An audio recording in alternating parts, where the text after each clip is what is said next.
आज गाजीपुर में रहेंगे सीएम योगी आदित्यनाथ। विकास कार्यों का करेंगे शिलान्यास और लोकार्पण। लाभार्थियों को भी वितरित करेंगे प्रमाण पत्र।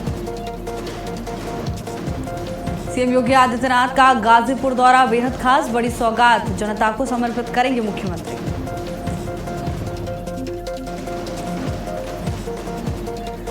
और वहीं दिल्ली प्रदर्शन में पैलेट गन इस्तेमाल रोकने की याचिका पर आज सुप्रीम कोर्ट में सुनवाई। सीजेआई सूर्यकांत की बेंच मामले की सुनवाई करेगी। सीजेपी प्रदर्शन के दौरान पैलेट गन का इस्तेमाल हुआ था।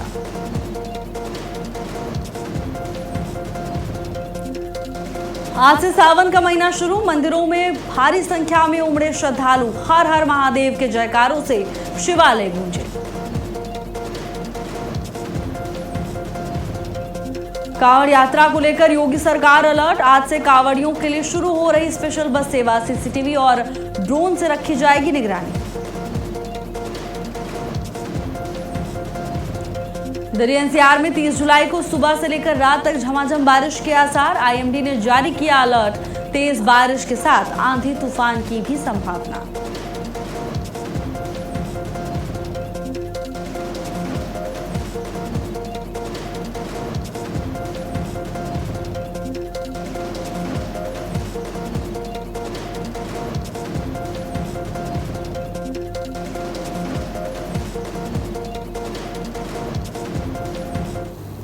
नमस्कार, बहुत स्वागत है आपका। भारत अपडेट देख रहे हैं आप। मैं हूं आपके साथ भावना त्रिपाठी। आज से सावन का महीना शुरू हो गया है और यही कारण है कि शिव मंदिरों में लगातार श्रद्धालु पहुंच रहे हैं। हर हर महादेव के जयकारों से शिवालय गूंज उठे। सावन के साथ आज से कांवड़ यात्रा का आगाज हो चुका है। शिव भक्तों की सुरक्षा के लिए प्रशासन की ओर से व्यापक इंतजाम किए गए हैं। तो देखिए, सावन का पावन पर्व, पावन महीना आज से शुरू हो चुका है। सावन के साथ आज से कांवड़ यात्रा भी शुरू हो चुकी है। तो वहीं कांवड़ यात्री शिव भक्त मार्ग पर निकल चुके हैं अपनी यात्रा के लिए। शिव भक्तों की सुरक्षा के लिए प्रशासन की ओर से व्यापक इंतजाम किए गए हैं। आज से सावन का पावन महीना शुरू हो गया है और लगातार सुबह से ही इस खास मौके पर शिव भक्त शिव मंदिरों में पहुंच रहे हैं और भगवान शिव की आराधना कर रहे हैं, पूजा अर्चना कर रहे हैं। मंदिर परिसर को सजाया गया है। सुबह से ही लगातार भक्तों की लंबी कतार शिव मंदिरों में और शिवालयों में देखने को मिल रही है। वहीं परिसर हर हर महादेव और ओम नमः शिवाय के जयकारों से गूंजते हुए नजर आए। शिव भक्तों की सुरक्षा के लिए वहीं दूसरी तरफ कड़े इंतजाम किए गए। तो देखिए, शिव भक्तों की बड़ी यात्रा का कारवां शुरू हो चुका है। यानी बात कांवड़ यात्रा की हम कर रहे हैं। कांवड़ यात्रा शुरू हो चुकी है आज से ही। शिव भक्तों की सुरक्षा को लेकर प्रशासन पूरी तरह से सजग है। उत्तराखंड के मुख्यमंत्री पुष्कर सिंह धामी भी लगातार प्रशासनिक अधिकारियों के साथ बैठकें करते हुए नजर आए। तमाम दिशा निर्देश मुख्यमंत्री पुष्कर सिंह धामी की ओर से भी प्रशासनिक अधिकारियों को दिए गए हैं कि शिव भक्तों को किसी तरह की कोई तकलीफ नहीं आनी चाहिए। सुरक्षा से लेकर मूलभूत सुविधाओं से लेकर यातायात तक हर एक चीज दुरुस्त होनी चाहिए और कांवड़ यात्रा के दौरान शिव भक्त किसी भी तरह की परेशानी का सामना उन्हें ना करना पड़े, इसको लेकर शासन और प्रशासन पूरी तरह से सजग नजर आए। मंदिरों में भक्त भारी संख्या में पहुंच रहे हैं। सुबह से ही भक्तों की लंबी कतार मंदिरों में देखने को मिली है, जहां भक्त पूरे विधि विधान से भगवान शिव की आराधना में डूबे हुए नजर आए। कोई भगवान शिव का जलाभिषेक कर रहा है, कोई दुग्धाभिषेक कर रहा है, तो वहीं कोई भगवान शिव का रुद्राभिषेक करता हुआ दिखाई दिया। सब अपनी अपनी आस्था के अनुसार शिव की भक्ति में डूबे हुए नजर आए। तो देखिए, कहा जाता है कि सावन का महीना भगवान शिव को अत्यंत प्रिय है और ऐसे में शिव की कृपा पाने के लिए लगातार श्रद्धालु मंदिरों में पहुंच रहे हैं। हर हर महादेव के जयकारों से शिवालय गूंजे। ओम नमः शिवाय और हर हर महादेव मंदिर परिसर से लेकर सड़क तक गूंजता हुआ सुनाई दिया।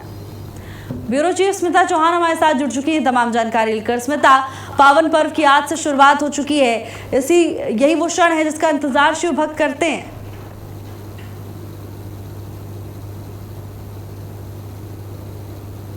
हो गया है, जिसका लंबा वक्त से कांवड़ियों को और सभी हिंदू धर्मवासी जो है उनको इसका इंतजार रहता है, क्योंकि ये सावन का पूरा एक महीना होता है जब भोलेनाथ को खुश करने के लिए जो श्रद्धालु है, जो उनके भक्त है, वो जी जान लगा देते हैं। कुछ लोग यहाँ पर कावड़ उठाते हैं तो कुछ लोग पूरा सावन महादेव को सिर्फ जल अभिषेक करते हैं, उनका रुद्र अभिषेक करते हैं, उनका दूध अभिषेक करते हैं। साथ ही पूरे महीने जो है वो भगवान भोलेनाथ के लिए व्रत रखते हैं। तो अलग अलग आस्था है, अलग अलग तरीके से लोग भोलेनाथ को प्रसन्न करने के लिए पूरे एक महीने में जो है अपनी जी जान लगा देते हैं। लेकिन सबसे महत्वपूर्ण बात है कि आज से जो है कावड़ियों का एक महीने तक जो हम मेला देखेंगे वो बेहद खूबसूरत होगा, क्योंकि सावन का ही वो महीना होता है जब कावड़िए, जिन्हें भोले भी कहा जाता है, वो दूर दूर से आएंगे और हरिद्वार, गंगोत्री या जहां भी उनकी श्रद्धा है वहां से जल लेकर वो उस स्थान पर पहुंचेंगे जहां वो भोलेनाथ को जल चढ़ाना चाहते हैं, वहां पहुंचेंगे और उसके लिए वो कड़ी मेहनत करेंगे। तो आज से कावड़ियों का आना जो है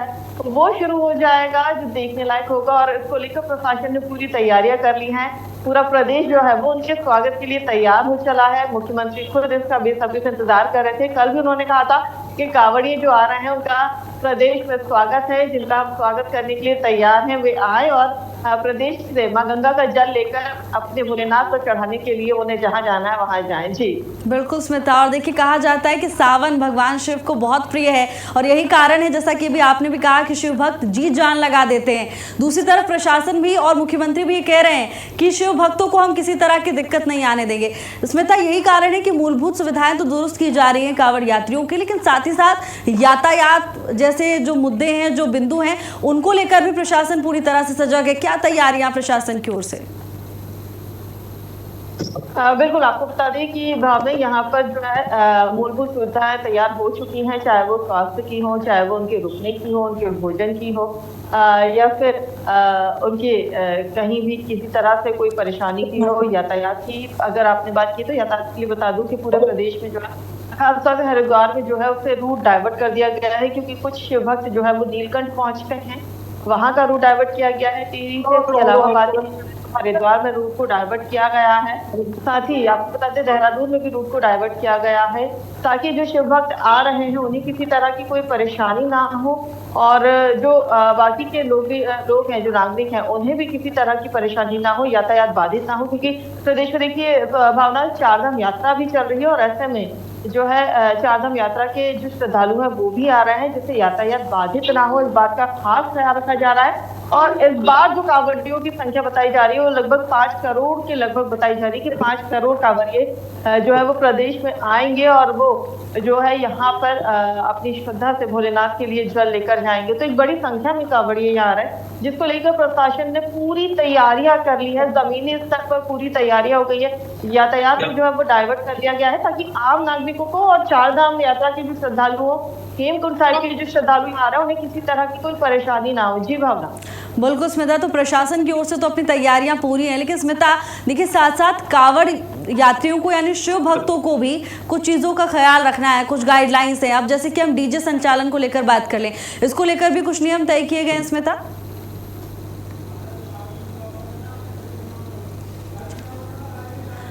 बिल्कुल स्मिता, आपको रोक रही हूँ, उससे पहले कुछ खास तस्वीरें अपने दर्शकों तक पहुंचाना चाहते हैं।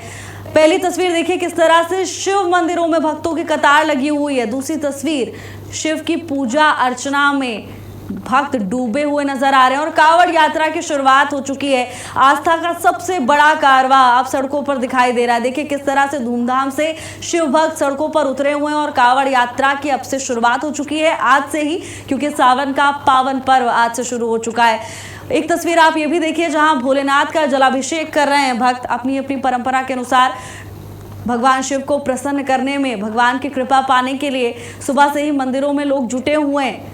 हर हर महादेव की गूंज मंदिर परिसरों में सुनाई दे रही है। तो ये तमाम तस्वीरें आस्था की कहानी बयां कर रही है।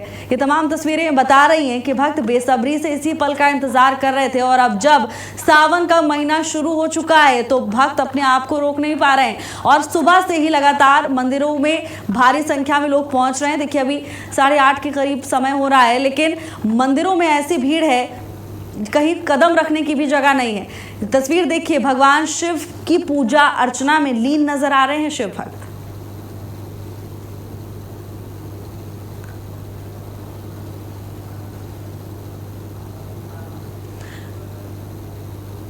स्मिता हमारे साथ लगातार बनी हुई है, साथ ही साथ हरिद्वार से आफरी बानो भी हमारे साथ है। आफरी, क्या कुछ तैयारियां प्रशासन की ओर से और क्या खास तस्वीरें मौके से सामने आ रही हैं आफरी?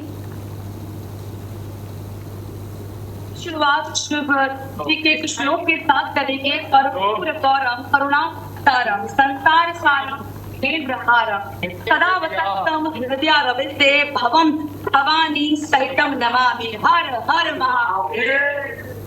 यहाँ पर मौजूद हूँ, ये ज्वालापुर का यहाँ पर नजदीक में ही यहाँ पर लोग आवाजाही लगातार कर रहे हैं। आप मेरे पीछे देख सकते हैं, यहाँ पट्टी पर इस वक्त मैं मौजूद हूँ और पवित्र सावन महीने की शुरुआत के साथ ही देश की सबसे बड़ी और पावन आस्था की यात्रा यानी कि कांवड़ यात्रा का आज से औपचारिक रूप से आगाज हो चुका है। मेरे पीछे तमाम शिव भक्त हैं, आइए इससे बातचीत करते हैं कि कहाँ से आए, क्या नाम है? ठीक है,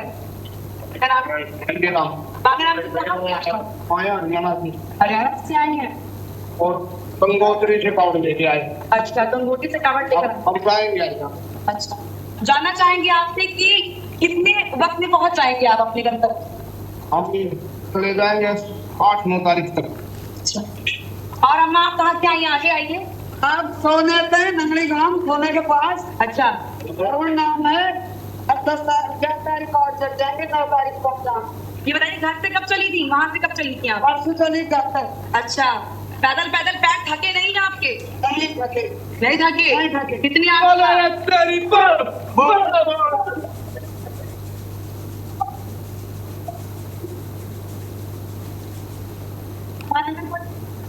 बहुत ज्यादा आस्था में डूबे हुए आप लोग नजर आ रहे हैं। पैरों के छाले भी नजर नहीं आते हैं, मौसम की मार भी नहीं आती। देख सकते हैं आप कि भोले की माला, आप देख सकते हैं कि ये सब भोले की माया बता रहे हैं और मौसम की मार भी नहीं लोगों को कहीं ना कहीं प्रभावित कर रही है। और तरीके से देखा जा सकता है कावड़ नजर आ रही है।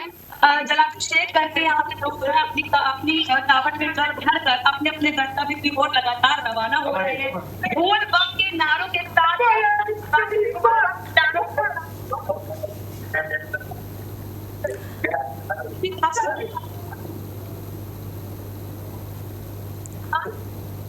बिल्कुल आफरी, आपकी आवाज हम तक नहीं पहुंच पा रही है, लगता है कुछ टेक्निकल इशू है। दुरुस्त होता है आपके पास वापस लौटी हूँ। लेकिन स्मिता, आपने भी सुना किस तरह से उत्साह में है भक्त और लंबी दूरी तय करते हैं, लेकिन उसके बावजूद माथे पर एक भी शिकन नहीं है। स्मिता,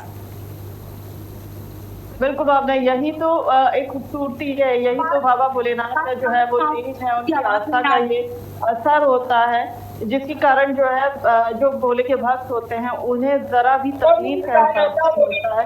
नंगे पैर जो है कावड़ उठाते हैं और कावड़ भी कम मात्रा में नहीं होता है। कोई 51 किलो का कावड़ उठाता है तो कोई 61 किलो का कावड़ उठाता है, कोई 109 किलो का कावड़ उठाता है, तो कोई अपनी माँ को या पिता को अपने साथ एक साइड बैठाकर फिर दूसरी साइड जो है उन्हीं के वजन का कावड़ उठाता है।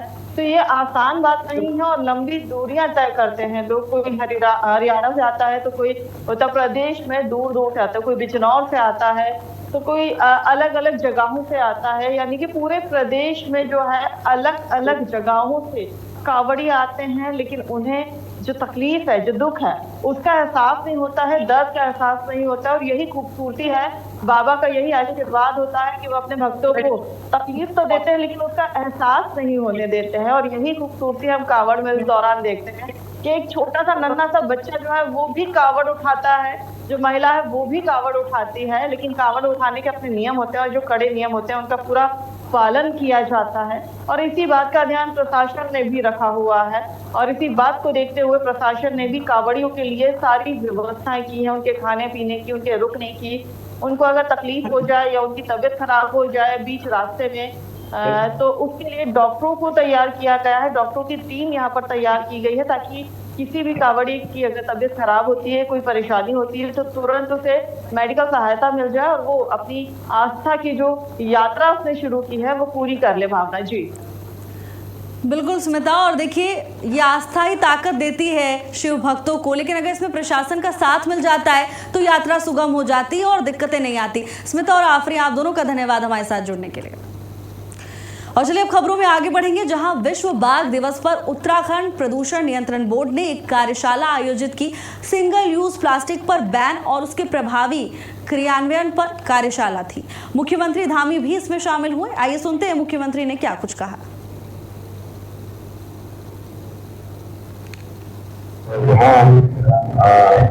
उत्तराखंड प्रदूषण नियंत्रण बोर्ड के द्वारा यहाँ सिंगल यूज प्लास्टिक पर बैन और उसके प्रभावी क्रियान्वयन पर एक संगोष्ठी का आयोजन किया गया है। निश्चित रूप से ये संगोष्ठी एक संदेश देने का काम करेगी। धार्मिक आस्थाओं के स्थान पर लोग आते हैं, पर्यटन के लिए आते हैं, बहुत सारे स्थानों पर जाते हैं। खबर देहरादून से है, जहां प्रेमनगर चौकी में अप्रोच पुल में गड्ढा होने को लेकर सीएम धामी का बड़ा बयान सामने आया। मुख्यमंत्री ने कहा कि कुछ लोग इसका गलत प्रचार प्रसार कर रहे हैं। सड़क पूरी तरह बनने की बात भी मुख्यमंत्री की ओर से कही गई। सीएम धामी ने दोषियों के खिलाफ सख्त कार्रवाई का भी भरोसा दिलाया है। तो देखिए, मुख्यमंत्री की ओर से साफ कहा गया है कि दोषियों के खिलाफ कड़ी कार्रवाई की जाएगी। कुछ लोग गलत जानकारी फैला रहे हैं, कुछ लोग गलत तरीके से इसका प्रचार प्रसार कर रहे हैं और सड़क दोबारा बनने की बात भी मुख्यमंत्री पुष्कर सिंह धामी की ओर से कही गई है। दोषियों के खिलाफ कड़ी कार्रवाई का आश्वासन देते हुए उत्तराखंड के मुख्यमंत्री पुष्कर सिंह धामी नजर आए। उन्होंने कहा कि जो भी लोग इसमें दोषी पाए जाएंगे उन पर कड़ी कार्रवाई की जाएगी, कड़ा एक्शन लिया जाएगा। और कुछ लोग इसका गलत प्रचार प्रसार कर रहे थे। साथ ही मुख्यमंत्री ने सड़क के दोबारा बनने की बात भी कही। तो देखिए, मुख्यमंत्री ने कई मुद्दों को लेकर अपनी राय रखी, कई मुद्दों को लेकर प्रतिक्रिया दी और इस दौरान अप्रोच पुल में हुए गड्ढे को लेकर भी मुख्यमंत्री का बड़ा बयान सामने आया। मुख्यमंत्री ने साफ तौर पर कहा कि कुछ लोग इसको लेकर गलत प्रचार प्रसार कर रहे थे। दोषियों पर कड़ी कार्रवाई का आश्वासन मुख्यमंत्री की ओर से दिया गया है। इतना ही नहीं, सड़क के दोबारा बनने की बात भी उत्तराखंड के मुख्यमंत्री पुष्कर सिंह धामी की ओर से की गई। तो ये बड़ा बयान मुख्यमंत्री का, जो सुर्खियों में मुख्यमंत्री ने कहा कि अप्रोच पुल पर गड्ढे की बात का कुछ लोग गलत तरीके से प्रचार प्रसार कर रहे थे और दोषियों को बख्शा नहीं जाएगा। दोषियों के खिलाफ सख्त कार्रवाई होगी।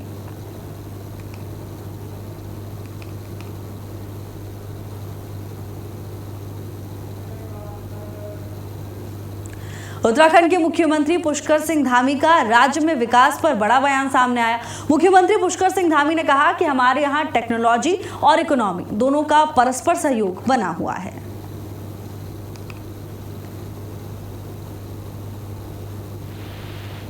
का निर्णय आया है और हमको हमेशा से कोशिश करते हैं कि हमारे यहाँ पर जो विकास का मॉडल है, चाहे वो पर्यटन से जुड़ा हो या विकास से जुड़ा हो, इकोलॉजी और इकोनॉमी दोनों में संतुलन बना रहे। एक के कारण दूसरे का दोनों में बराबर का परस्पर सहयोग है, एक दूसरे के साथ परस्पर सहयोगी है।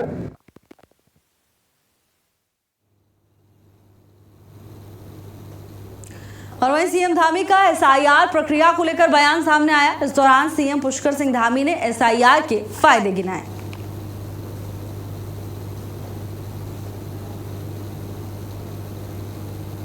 एक सामान्य प्रक्रिया है। भारत का जो हमारा निर्वाचन आयोग है, वो हर कुछ सालों के बाद जो है, जो वोटर लिस्ट होती है, मतदाता सूची होती है, सूची का शुद्धिकरण करता है, उसका पुनर्निरीक्षण करता है, बार बार करता है। तो वोट नहीं है जो गलत वोट बन गए हैं, वो वोट बाहर होते हैं। कहीं पर ऐसे बहुत सारे राज्यों में इस प्रकार की शिकायतें थी, हमारे राज्यों में भी शिकायतें जो नहीं होंगे, जो यहाँ के निवासी नहीं होंगे, जो उसकी पात्रता की सूची में नहीं आएंगे, वो स्वतः ही बाहर हो जाएंगे। या जो लोग हमारे बीच में नहीं रहे या कुछ बच्चों की शादी होके कहीं दूसरी जगह विवाह हो गया, चले गए हैं, कोई अपने दिल्ली चले गए, मुंबई चले गए, किसी अन्य शहर में बस गए, तो उनका अपना वहां पर वोट बन गया है। तो यहाँ की मतदाता सूची वो शोधित होगी, वो शुद्धिकरण उसका हो रहा है। इसमें परेशानी ऐसी कोई बात नहीं है, तो इतनी परेशानी।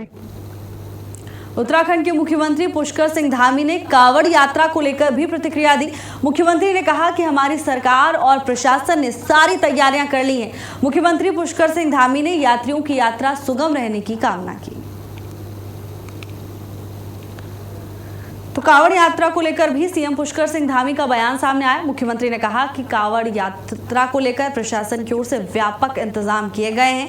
शिव भक्तों को किसी तरह की परेशानी ना हो, इसको लेकर सरकार और प्रशासन पूरी तरह से सजग है और तमाम तैयारियां पूरी की जा चुकी हैं। तो देखिए, कांवड़ यात्रा को लेकर लगातार मुख्यमंत्री प्रशासनिक अधिकारियों के साथ बैठकें भी करते हुए नजर आए और कई बार दिशा निर्देश भी मुख्यमंत्री की ओर से अधिकारियों को दिए जा चुके हैं कि कांवड़ यात्रा के दौरान व्यवस्थाएं दुरुस्त होनी चाहिए, कोई भी तकलीफ शिव भक्तों को नहीं होनी चाहिए। इसका खास ख्याल प्रशासनिक अधिकारियों को रखना है और यही कारण है कि पूरा प्लान ऑफ एक्शन तैयार किया गया है ताकि कांवड़ यात्रियों को यात्रा के दौरान किसी तरह की कोई परेशानी ना हो। मुख्यमंत्री पुष्कर सिंह धामी ने सुखद कांवड़ यात्रा की कामना की और यह भरोसा दिलाया कि शिव भक्तों को उत्तराखंड में किसी भी तरह की परेशानी का सामना नहीं करना होगा, यानी यात्रा सुगम होगी, इसकी पूरी गारंटी धामी सरकार की ओर से ली गई।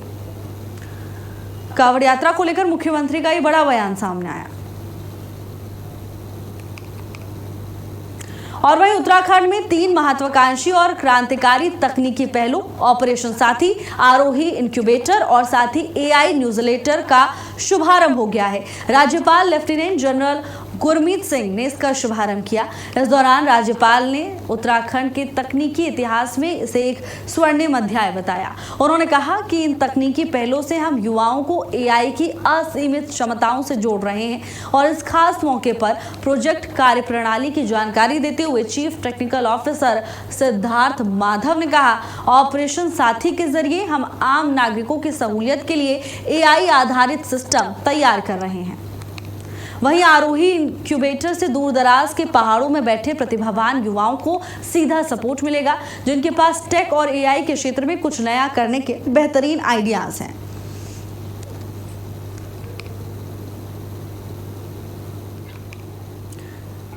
वेरी हैप्पी कि आज हमने एक क्रांति के रूप में आर्टिफिशियल इंटेलिजेंस को उत्तराखंड के अंदर में एक नया फ्लैग, नया ध्वज लहराया।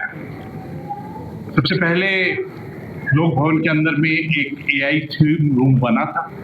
उसके बाद में AI ऑन व्हील्स, यानी कि एक ट्रक के अंदर में पूरा AI का सामान डालकर हमारे 13 डिस्ट्रिक्ट्स के अंदर में गया। ये ऑपरेशन साथी एक प्रोग्राम है। सो ये ऑनरेबल गवर्नर सर का एक इनिशिएटिव है AI थीम रूम के अंदर, जिसमें हमने उत्तराखंड के सभी 13 जिलों में प्रोग्राम कराए हैं एंटरप्रेन्योरशिप के, साइंस के, टेक्नोलॉजी के।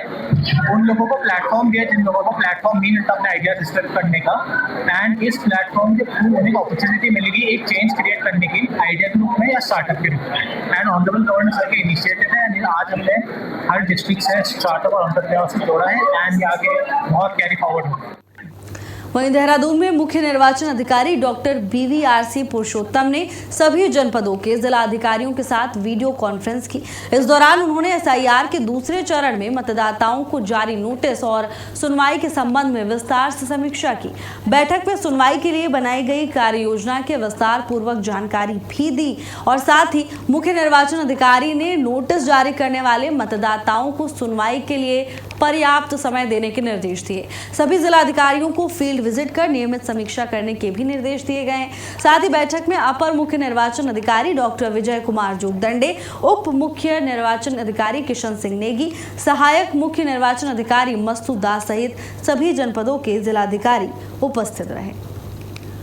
तो देखिए, मुख्य निर्वाचन अधिकारी ने वीडियो कॉन्फ्रेंसिंग के जरिए तमाम जरूरी दिशा निर्देश दिए हैं। लगातार फील्ड पर रहने के निर्देश जिलाधिकारी की ओर से दिए गए। मतदाताओं को नोटिस जारी कर समीक्षा।